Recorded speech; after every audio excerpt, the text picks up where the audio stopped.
Chokmah, wisdom. Hebrew, chet. Kef, mem, he. Magical image, a bearded male figure. Situation on the tree, at the head of the Pillar of Mercy in the supernal triangle. Yetzeretic text. The second path is called the illuminating intelligence. It is the crown of creation, the splendor of unity, equaling it. It is exalted above every head, and is named by Qabalah the second glory.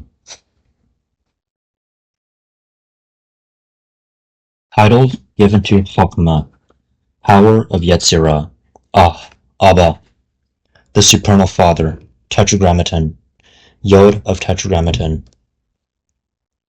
God name, Yehovah, Archangel, Raziel, Order of Angels, Ophanim, Wheels, Mundane Chakra, Mazlot, the Zodiac, Spiritual experience, the vision of God face to face, virtue, devotion.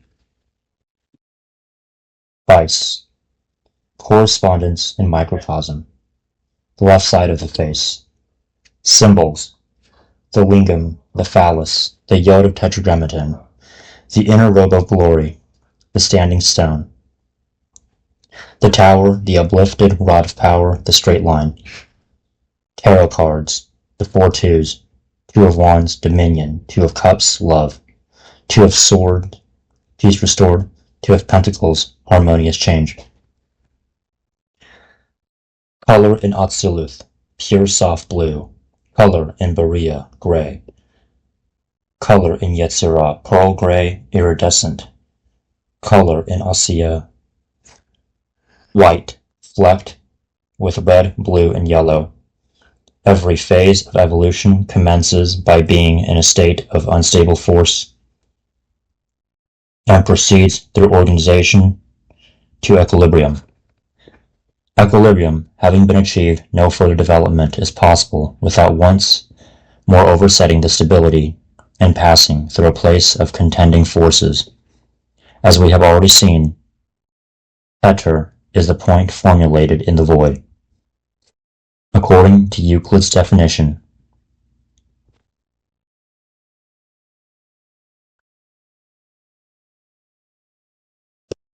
a point has position but no dimensions. If, however, a point may be conceived of as extending through space, it becomes a line.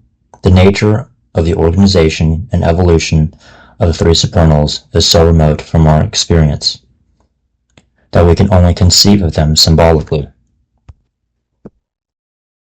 But if we conceive of the primordial point, which is Keter, as being extended into the line which is Chokmah, we shall have as adequate a symbolic representation of as we may hope to achieve at our present state of understanding. This forth-flowing energy, represented by the line's straight line, or the uplifted rod of power, is essentially dynamic. It is, in fact, the primary dynamism, for we cannot conceive the crystallization of Keter in space as a dynamic process. It partakes rather of a staticism, of the limiting of the formless and free in the bonds of form, tenuous as that form may be in our eyes. The limits of the organization of such a form having been reached, the ever-inflowing force of the unmanifest transcends its limitations, demanding fresh modes of development, establishing fresh relationships and stresses. It is this outdriving of unorganized, uncompensated force, which is Chokmah, and because Chokmah is a dynamic sephirah, ever outflowing and boundless energy, we do well to look upon it as a channel for the passage of force, rather than a receptacle for the storage of force. Chokmah is not an organizing sephirah, but it is the great stimulator of the universe. It is from Chokmah that Binah, the 3rd sephirah, receives its influx of emanation, and Binah is the first of the organizing, stabilizing Sephirot. It is not possible to understand either of the paired Sephirot without considering its mate. Therefore, in order to understand Chokhmah, we shall have to say something about Binah. Let it be noted, then, that Binah is assigned to the planet Saturn and is called the Superior Mother. In Binah and Chokhmah, we have the archetypal positive and negative, the primordial maleness and femaleness, established while countenance behold not countenance. And manifestation was incipient. It is from these primary pairs of opposites that the pillars of the universe spring, between which is woven the web of manifestation. As we have already noted, the tree of life is a diagrammatic representation of the universe on which the positive and negative, male and female aspects are represented by the two flanking pillars of mercy and severity. It may seem strange to uninstructed thought that the title of mercy shall be given to the male or positive pillar, and that of severity to the female pillar. But when it is realized that the dynamic male type of force is a stimulator of upbuilding and evolution, and that the female type of force is the builder of forms, it will be seen that the nomenclature is apt. For form, although it is the builder and organizer, is also the limiter.